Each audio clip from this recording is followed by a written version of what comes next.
Okay. Versatile Vigilante, young Vince, Uncle Vinny, and we have a young real estate legend in Arizona, Miss Sarah Jesseph. Oh, thank you. Thank you for the intro. Sure. I wouldn't call myself a legend, but Would you say that's the first time you've heard that? I have friends that might say that, but that's it's an endearment thing versus them actually thinking that. I mean, I could be wrong. They might be honest, but Well, I appreciate you being here nonetheless. of course, thank you for having me. We actually met pretty recently at a really cool event, and I want to get right in. I want to get into that, but you're a real estate agent. You're in the state of Arizona. Love to learn how you even got into that in the first place. Yeah. So, really, I started out right out of college as I was working for a short-term luxury rental company in Scottsdale, and COVID happened like a year into that job. I was already kind of burnt out from it. It was a startup. I was responsible for a lot of different things. One of the big ones, I was doing accounting, but also inventory maintenance and like office management stuff. It was just all over the board. And COVID happened, and it was just a nightmare. As you can imagine, it's second week of March, and everything is shutting down. There's so much uncertainty.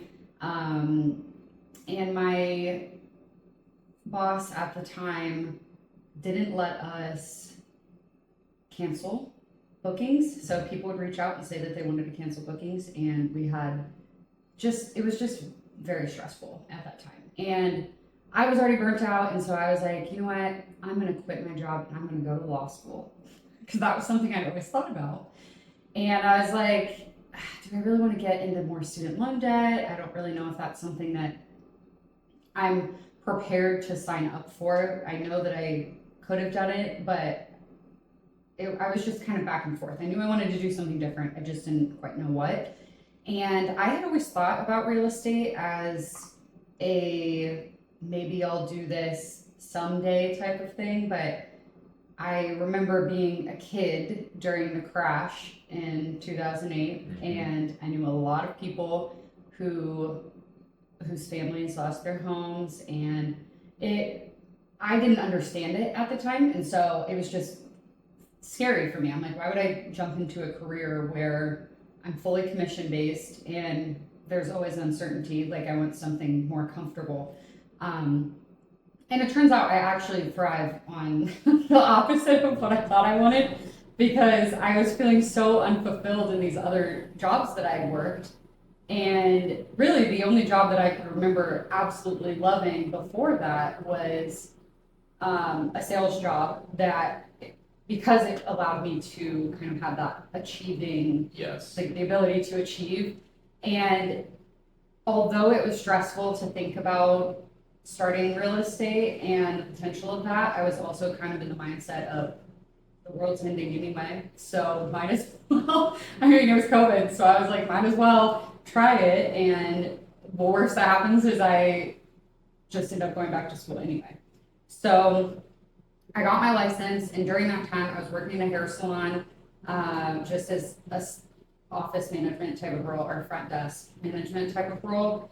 And I eventually met a team leader who helped push me into going into real estate full time. And that was terrifying, because it's not like I was making a ton of money at the hair salon anyway, but just the thought of leaving that security was so scary, but it was the most necessary thing ever for me. Like, had I not been pushed to do that, I wouldn't have, well, there's still more to my story. My story is not over, in general, but Yes.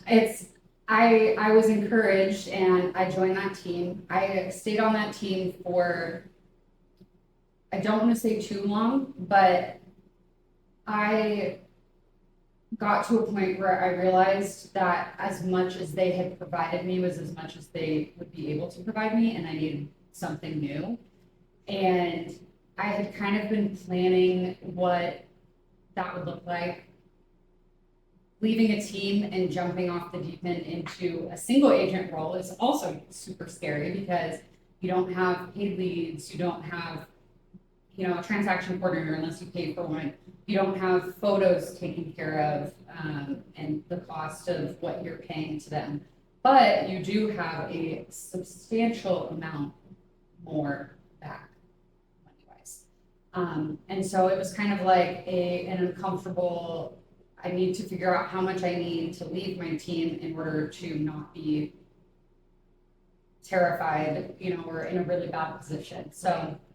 So I kind of stumbled across an opportunity through people that I know, to open up the real estate side of a company called Blair Allen. So Blair Allen Financial is the parent company, and it exists as an ecosystem of companies. So everything can be done under one roof.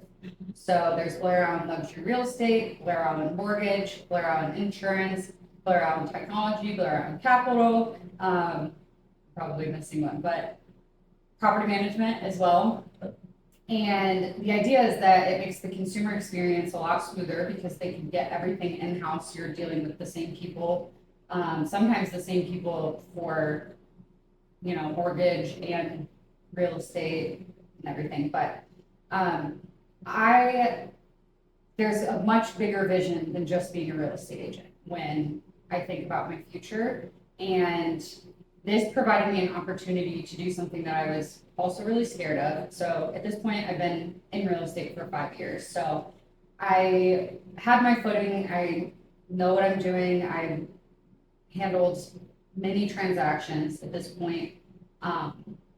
And I realized one of my strengths is helping other agents. And I even have a very good friend of mine. She does way more in volume than I do, but she still calls me with questions. We started around the same time, but she does mostly luxury. She'll still call me with questions. I'm like, there's gotta be, maybe my strength isn't going out and doing 50 or 60 deals a year, but maybe it's kind of more of an overseer type of role. So I produce, that's like my primary way of making income is by helping buyers and sellers. But I decided to get my broker's license, and with that, that's how we opened Blair Allen Luxury Real Estate. My work partner Beth, she also joined with me, and she's amazing. She's the president of Blair Allen. I'm the executive vice president and the designated broker. And I'm in Arizona right now, but I have goals of expanding my broker, I guess, the leadership role to other states. We have South Dakota and Montana already with a different broker, but I'm probably going to be taking over at least one of those states as well. And yeah, really the goal is just to continue to grow Blair Allen and make it bigger than it is. So hell yeah. Yeah. That's an awesome introduction. Oh, sorry, I just kept talking. No, amazing. An interviewer's dream. That's very, very, first of all, extremely ambitious, which I want to talk about. But my favorite part of your story is you wanted that challenge. Yes, it's scary going to do something else, but staying and doing the same thing is scary as fuck. Yeah, scarier, honestly. It really is. Yeah, no, I think my complacency has always kind of been a fear of mine more than change has. Right. Like the idea of going and being in a corporate job where I'm miserable every day. Like, it's funny, I talked to one of my good friends she works a marketing corporate job, and I'm like, I just dream of being able to go on vacation and my phone isn't blowing up. Because as soon as I leave for vacation is when everything blows up. But she's like, well, then if you do that, you have to work a job that you hate and you can leave at work. And I constantly am thinking, like, I'll go on these trips and I'll be like, oh my gosh, like, can everyone please just leave me alone? Like, I just want like a day to myself. But then I think about how grateful I am to have that, because when I first started, when I was working at the hair salon and I had no idea what I was doing with my license, like I was desperately trying to figure out how I was going to get clients. I was trying all these different things and I just wasn't, none of them were clicking. And that was, I kind of had to create, and as every real estate agent does, you just kind of create what works for you. Mm-hmm. And I think one of the reasons too with the team that I outgrew the team was because their idea of being successful is selling 50, 60 homes a year, and everyone should be striving for that. And I would rather enjoy my life and also help as many people as I can while enjoying my life. Yeah. So I think that was something, that was a big realization that I made, where I'm like, I can be a top producer that isn't like every day killing myself over. No, because I think you touched on something that a lot of people are feeling now, especially I think our age group as well. Mm-hmm. How old are you, by the way? I'll be 30 this month. Sick, okay. 30 gang, I'm turning 31. Oh, heck yeah. We're gonna have a great time. I talked to you a little bit that night we met, and I can kind of get the vibe that that's what you were on. Mm-hmm. And it's very, very refreshing to meet other people that are on that type of thing. Because I don't know, for my daily life, I hear a lot of complaining. Mm-hmm. I hear a lot of people that are kind of not satisfied with what they're doing. Mm-hmm. When I talk to people that are, no, I'm challenging myself, I'm pushing myself, I've accomplished a lot already. Mm-hmm. There's more to, I don't know, I think it gives me some energy. I think, you know what I'm saying? Totally. Yeah, I think, first of all, surrounding myself with people that, even if it's not my, like, all my friends, because not everybody strives for that. And I would say that it's few people really want to work for something. Not to say that I'm special or anything, but I am really drawn to other young people that have the same ambition to do something more. And I've just been really happy to have met other individuals like that, because it is motivating. I was going to say something and I just lost my train of thought about that.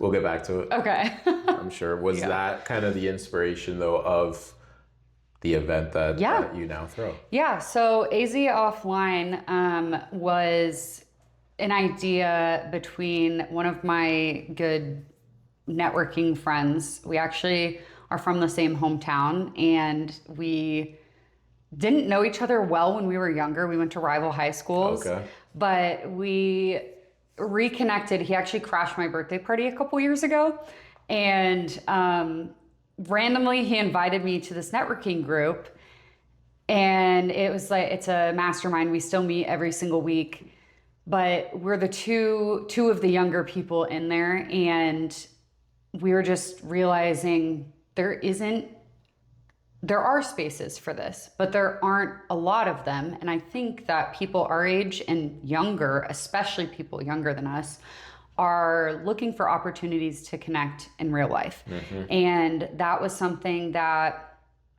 I felt really strongly about, because when I'm thinking about what my perfect business is, first of all, like when I'm thinking about my perfect business, it's people that already know, like, and trust me. I was never one, I tried cold calling, I tried, everything, but I always had the most success from going to open houses and hosting those and meeting people in real life and getting to know people and connect with people. And my business is entirely referral based now because of that. And not every agent wants to do that, but that was something I was passionate about.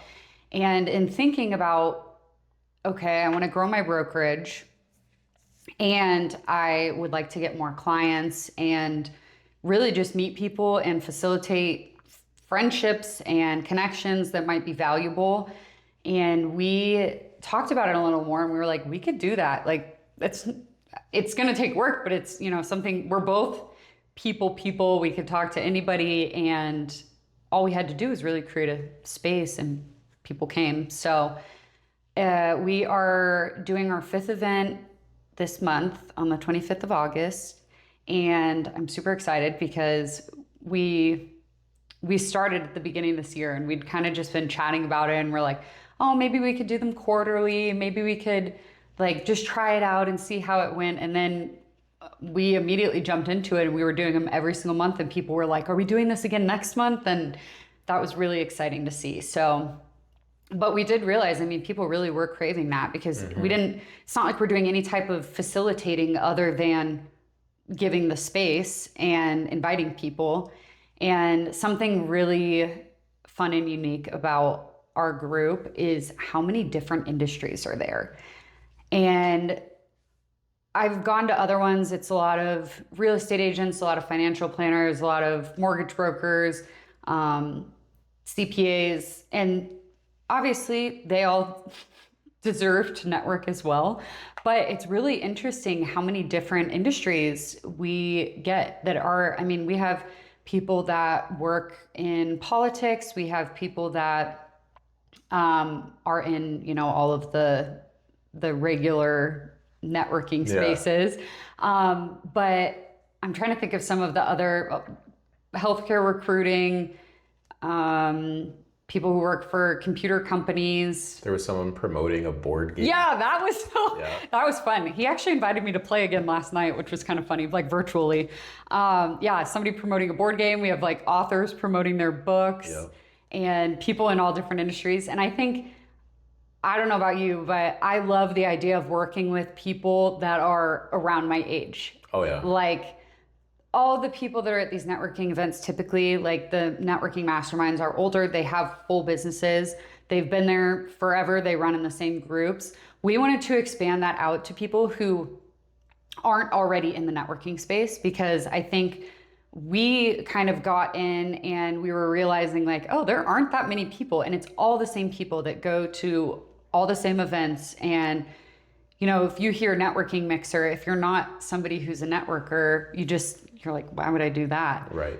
So we wanted to make it a young professionals mixer. So anybody in any industry is welcome. You don't even have to be promoting your business. You could just be wanting to come and have a conversation with someone else. So, but no, I love what you're doing. I think that a lot of society today is like divisive, you know, it's pick this side, or you know what I'm saying? Yeah. At those types of events, I think it brings community together. I think you never know, it might turn into something more. If it doesn't, you still went out and, like to mention to you before the interview, practice your social skills, you know, meet some new people. So I think there's a big appetite for that sort of stuff. Totally. Well, yeah, I mean, I have younger siblings too, and they were all in, not all of them, but some of them were in high school during COVID. And I'm noticing how, for me, a lot of my socializing comes super naturally because I was in a sorority. I went to Arizona State. I'm the eldest child of 5. So like, wow. I have always kind of been socialized, I guess. Like I've been social, but then, you know, the kids that were in high school during COVID, even I see myself like how much more time we spend online than we did even in 2019. Sure. And when you sit down and think like, wow, I was not sitting on my phone scrolling that much when I was, you know, just out of college or in college. So if we can promote the opposite and people getting off their phones and coming, and it's really exciting though, something that it's kind of like a byproduct of it, because we don't disallow people to bring their phones. Like we're called AZ offline. We say, you know, log off, pull up. Right. But people do not sit on their phones in our events. They come and they chat, and there are a lot of introverted people that don't love chatting with strangers, but there's always a way to like bridge a connection with people there. And yeah, I'm excited. I just think it's really special. And I'm so grateful for JC, my partner in this. Like he's been so helpful. We have different strengths. Like I'm much more of a detail marketing person, and he's like rallying everyone to come. So it's been really, really good so far. But yeah. Very dope. I love it. I'm a big believer in, even if you just go and do something for like 5 minutes, 10 minutes, like I like your tagline, pull up, log off, pull up. even like come for 5 minutes, and that's better than nothing. You never know. So I like that. It's like a low stakes. Totally. You don't have to signing up for a fucking app. Yeah. Or you're not there to sing karaoke even. Exactly. It's like you come to this bar or wherever it is and you go from there. Yeah. That's basically totally. You just show up. Yeah. And then you see. And I have noticed too, it isn't often at our event that people are standing by themselves, or if they are, somebody will inevitably like come up and chat with them. So I love that, because I feel like sometimes like I can go to these events, and sometimes I will say I go to these events and I am not wholeheartedly there. Like I'm like, I don't even know why I came. I'm just like so tired. I can't 100%. talk to people. But yeah, I feel like and our venue too, because people can sit at the bar, it kind of takes some of the pressure off too for people who don't necessarily want to talk to everyone. Yes. I've definitely been that awkward guy at places where like there's nowhere to sit. And I'm just like standing there. Like story of my life. Yeah. No, I had a great time though, and it's always inspiring. I think, at least. Yeah. And it's like usually on a Tuesday. Like, Yeah. What else are you gonna do on a Tuesday? Exactly. Yeah, that's my thought too. I did remember what I was gonna say about. There we go. Yeah, I know. The universe. Love it when it happens. Well, and it's like not really related to this, but still. Even better. My fiance recently left his teaching job, and he'd been doing that for so long, and it was something that we talked about. Kind of like I knew that he wanted to leave, but I didn't know when it was going to happen, and circumstances happened where he's back in school getting his master's degree anyway, and the class conflict was just kind of hard with his school schedule. So we had some conversations about it, and he was like, "You're really relaxed about me leaving my job and not having a concrete plan." He has a temporary plan and he has a job, in the interim, and then I just thought it was kind of funny, because the Sarah of 6 years ago would have been like panicking, like, what are you doing? Why would you do that? But I'm like, think about how many leaps off the deep end that I've taken, and not that everything always works out, but everything always works out. So Real shit. like, and that's kind of where I like with him, I'm like, well, I know that, it's going to work itself out. Like, we're fine. Everything's going to be fine. But it is such a,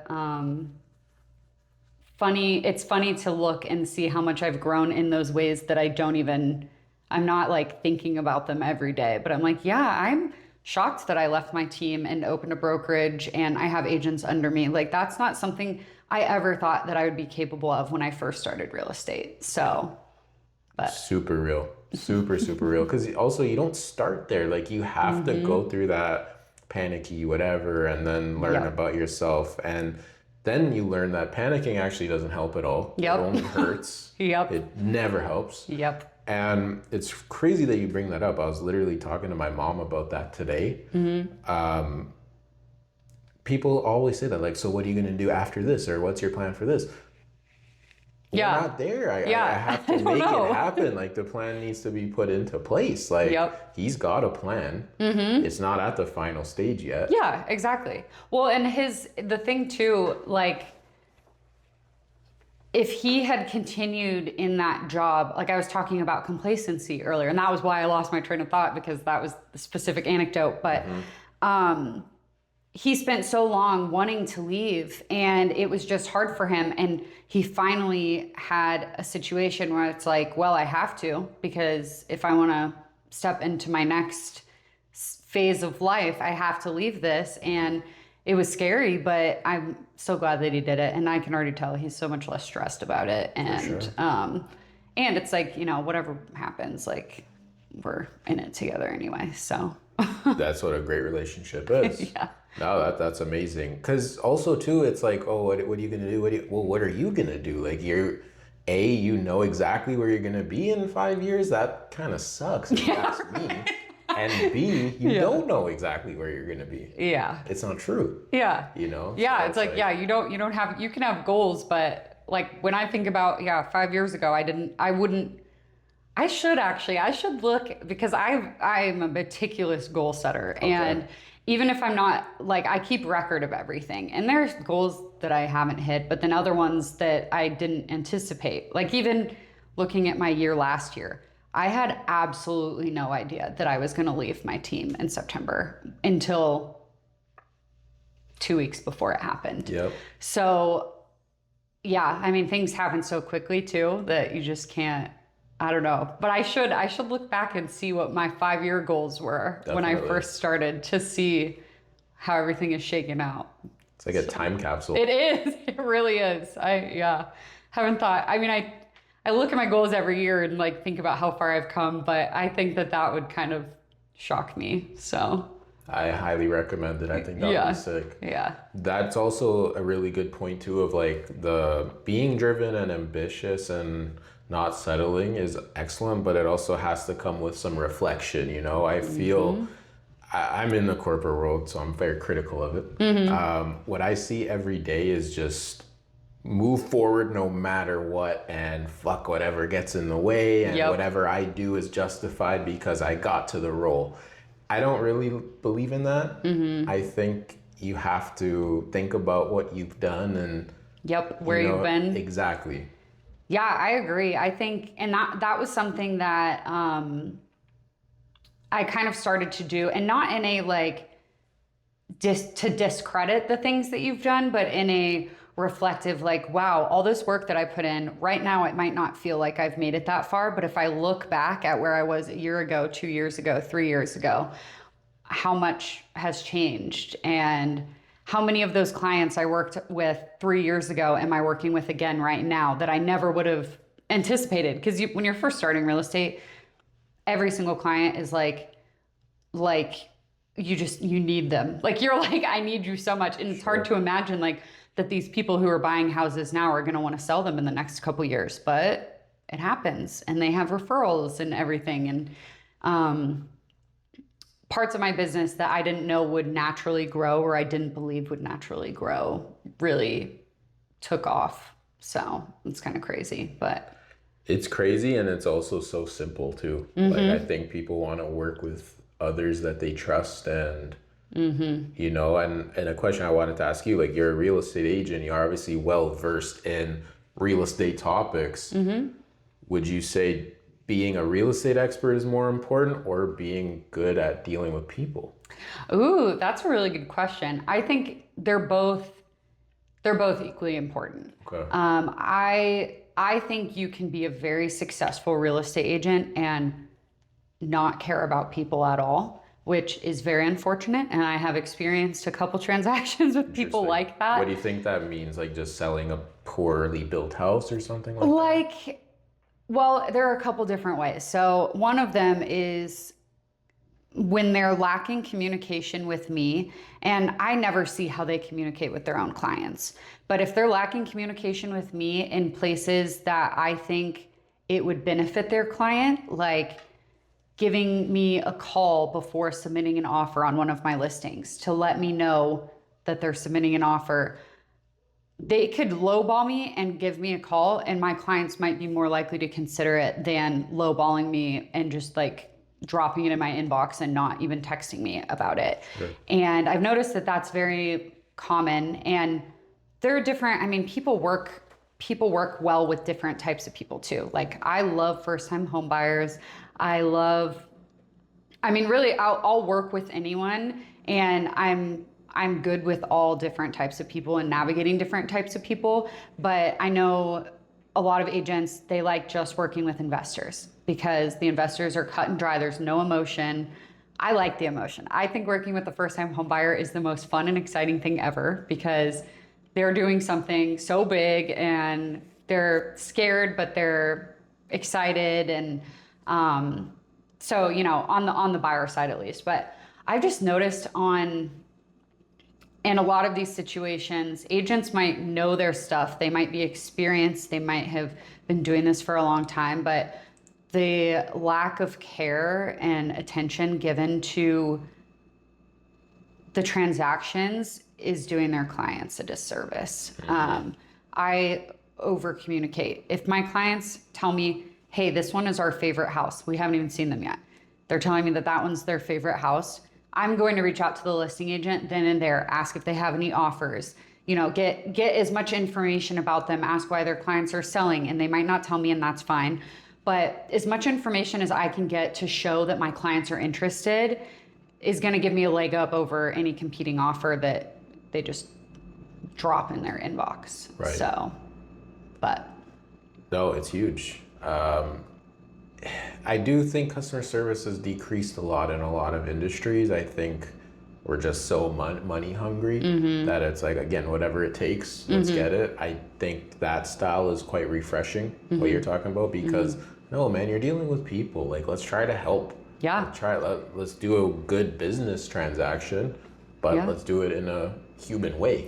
Well, and you know, that kind of sparks conversation as well about like AI.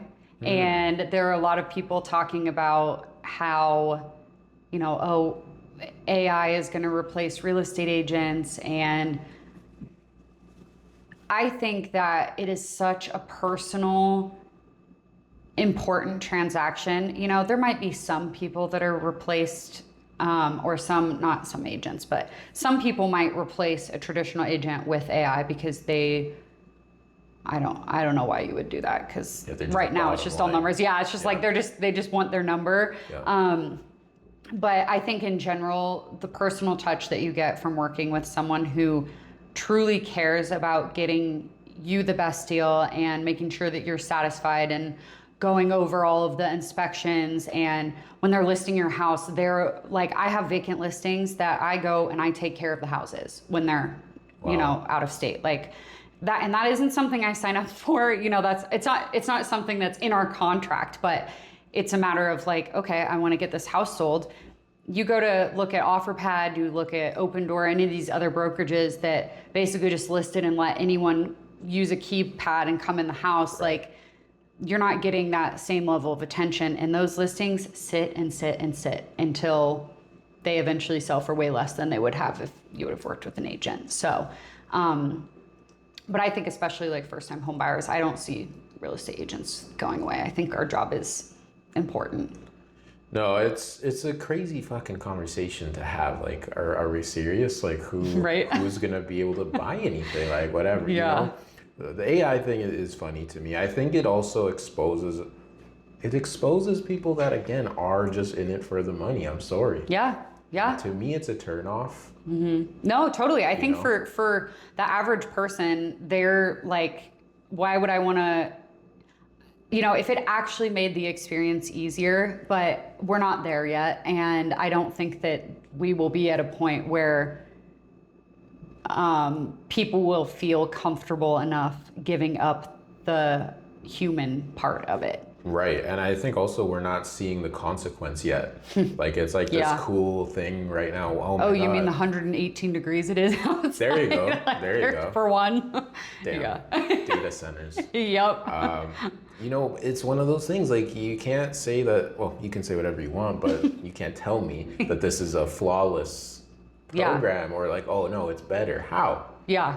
You No, know? we have a lot of, I mean, there's consequences to everything. So we'll unfortunately be victims of our own consequences that we created. We as in humans, not you and I, but. Yes, exactly. Exactly. No, also, like, Arizona real estate is we were talking about that a little bit. It's very unique on its own because you have all these people from out of state. Out of country, not living here permanently. Yeah.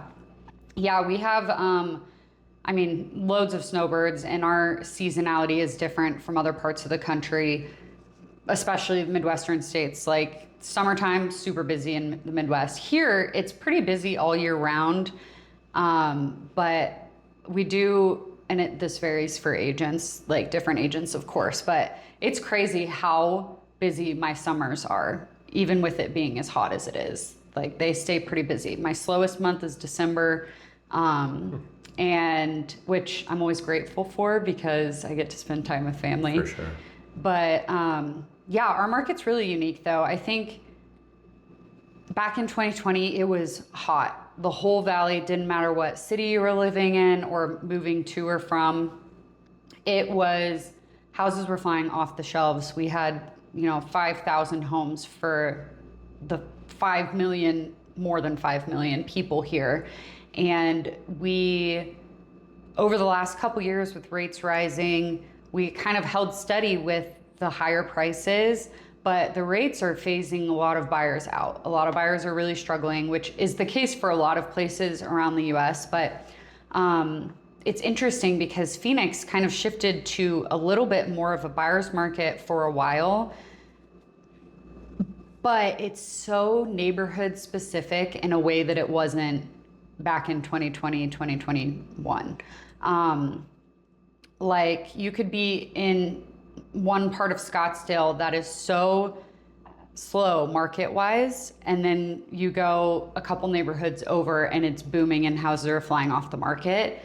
I think the biggest thing right now is clients and their agents who are pricing properties correctly and from the jump appropriately are the ones who are finding success in selling. But it is kind of surprising because I have listings all over the valley. I have Glendale, Surprise, Scottsdale, Mesa right now. And I'm always so surprised at the ones that go quickly because I have these really, all of them are great listings, but I'll have one that I'm like in my head, oh, this one's gonna take a little while to sell and it'll fly off the market. And then I have one that I'm like, oh, this is beautiful, but just because of the specific neighborhood it's in, it's just taking a little bit longer. And I've learned talking to other agents who've been in the industry for 20 years or just way longer than I have, they're all experiencing the same thing, which does give me a little bit of comfort because it's really hard when you go from a super hot market where things are flying off the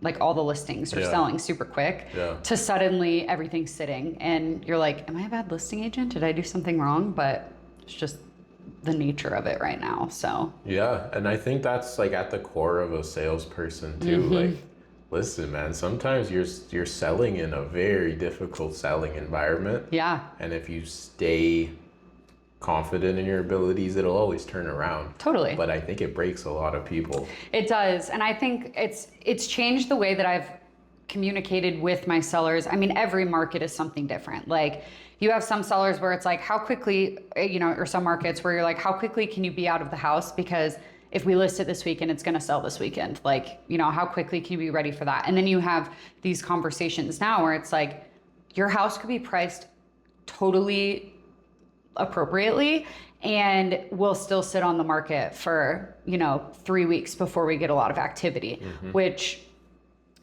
it does make you question like, okay, am I pricing it well? But then I'll get, asking price offers and I'm like, it really just took a little bit longer. It's very weird times. But on the buy side, it's great because it's hard for buyers to afford with the higher rates, but we also have a lot more negotiation power because I have, I see, this seller's had their house on the market for 200 days and they moved for a job relocation and their house is sitting vacant and they're paying probably 2 mortgages. This person wants to sell. And that makes it a lot easier for my buyers to kind of secure a deal that makes sense for them, maybe get a little bit of concessions to lower their interest rate. And so on that side, it's better, but still not ideal. It's just hard with the high rates for sure. So definitely. And also it's just such unpredictable times globally. Like, yeah. I think if you even looked universally, housing markets are probably pretty volatile right now. Yeah, it is weird. And it's funny because you see like cities like Seattle, they have such a strong housing market. I mean, their houses are so expensive there. And I mean, it is a very nice place to live, but we have a nice place to live. So yeah, that's an interesting thing too, because the question I was going to ask you is, do you think the weather can impact that, but like Seattle rains all the time. Like Yeah. there's no perfect place. Yeah, Oh, it's but I hot as do hell love out here. Seattle. Pacific Northwest, very nice, Yeah, especially in yeah. summer. That's where my dad grew up. Yeah, big fan. But I think the weather has an effect, but it's funny because I've had some of the time that I'm showing the most houses sometimes is in the summertime, which is shocking. But like I have spent a lot of time jumping in and out of my car when it's 115 degrees. That being said, that kind of brings like just makes me think of water being something that I'm curious where that will go. We don't have So, to dive into the conversation about that, but that's definitely something in this market that's unique from a lot of other markets is the conversation about Yeah. water. So Does that come up a lot? it does. I think I talk very candidly with buyers about the areas that they're buying in because of if they're concerned about that specifically. I always encourage people to do their own research because I'm not a water expert by any means. Yet. Not yet. I have taken some CE classes on it, but some of those outer cities like Maricopa, Casa Grande, Buckeye, Santan Valley, even they are a lot of them on private water, like through private water companies, which is a little risky compared to city services in the case of a water crisis. Sure. Which we've seen that up in like Rio Grande, up north of Scottsdale, northeast of Scottsdale a little bit, where they didn't have a supply. And it's hard because there's a lot of people here that need water, and you kind of hope that they figure that out before we don't have any. 100%. I have definitely thought about buying something out here, and I would like to at some point. Mm-hmm. That's the only thing that holds me. Yeah. Not other than price. Price is number one. Yeah, But yeah. number two is water, and it's one of those things. Like we talked about greed. We talked about everything being about the almighty dollar. Mm-hmm. Yeah. You know what I mean? Yeah, it's a hard one. There's comfort in knowing like because we live in such a big metro area. There's a lot of money here too. Yeah, it's like there's a lot of money. Yeah. You would hope that there would be some priority of like water being like, Yes, I would really hope so. I would hope that that's something they're working on. But you even look at like Southern California and the droughts and stuff that they've experienced. Obviously very different economies, very different government systems as well. So like that can make an impact on the way those situations are handled. But you just really, I don't know. Everywhere though has some level of uncertainty with something. Like we don't live anywhere with tornadoes or hurricanes. So that's the best way to look at it, honestly. Mm-hmm. Like if you talk yourself out of things, Mm-hmm. you have to talk yourself into something else. Exactly, could be worse. Exactly. Yeah. Exactly. It's so funny. Like I feel like that's the theme of this conversation. Like pick your poison. Choose your hard. That's what they say. Yeah. Choose your hard. Literally. It's very interesting. I'm fascinated by Arizona as a whole, though. Like Me as too. someone that's new here, what a unique place. Yeah, well, especially if you're coming from Canada, it's a little bit about as different as it can Yes. be.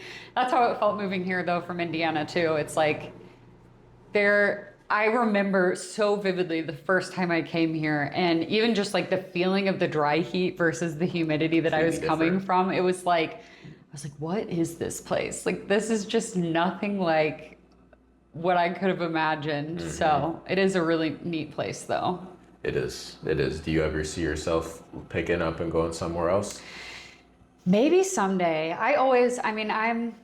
It's hard because my career is so here. Right. And I would have to kind of rebuild it somewhere else if I was still doing the same thing. That being said, there's tons of opportunity within Blair Island. Like maybe that could be my thing, is opening it elsewhere.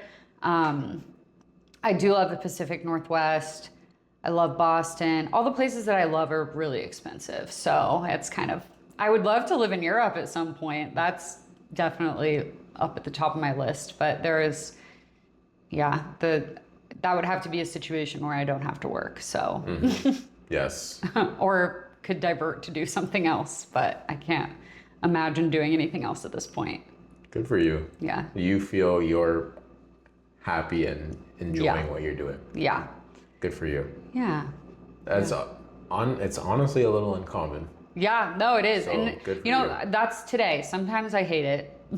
Sometimes it's really hard, and you know, it could go day to day. Like yesterday I'll be miserable, then today I'm like, oh, it's a great day. But you know, I think all of it, the growth that I'm getting from it, and just seeing how much I've changed personally and how I can navigate other relationships and give advice to my friends in other areas of life, I feel like that is just, I just couldn't have gotten that anywhere else. So it feels so real world.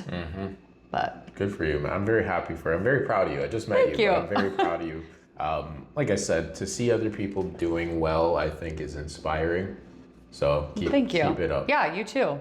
Appreciate you. I don't know, you know, you mentioned that you sell logistics, and I don't, Yeah. what does that mean? To be honest with you, I never talk about what I do on here, but for my day-to-day world is somewhat I relate to what you were saying. I do like onboarding, training, stuff like that for salespeople. I've been a salesperson in the past as well. Okay. But I do get satisfaction from helping others, and you know, unfortunately, in the corporate environment, that's not really a target. You know, so that's where I'm at currently. Of how do I do more that I like to do, Yeah. and kind of have a little bit more say over my own personal schedule. Yeah. You know what I mean? Take off that mask and Yeah, you totally. know what I'm saying? So, Yeah. And real estate's honestly always been something on my mind. So Oh, wow. Maybe we'll have to might get ask you in for there. some study tips or Yeah, something. totally. Yeah. Well, yeah, I think, you know, we have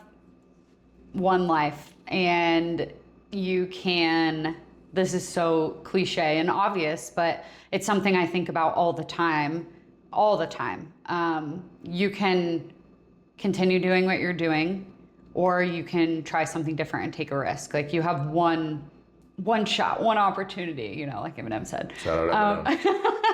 But really, I mean, you really just have like, you can do anything. You really can. Like, and it's 100%. easier said than done, but it's so worth, every risk that you take is so worth it. So, Absolutely right. Are you into stoicism at all?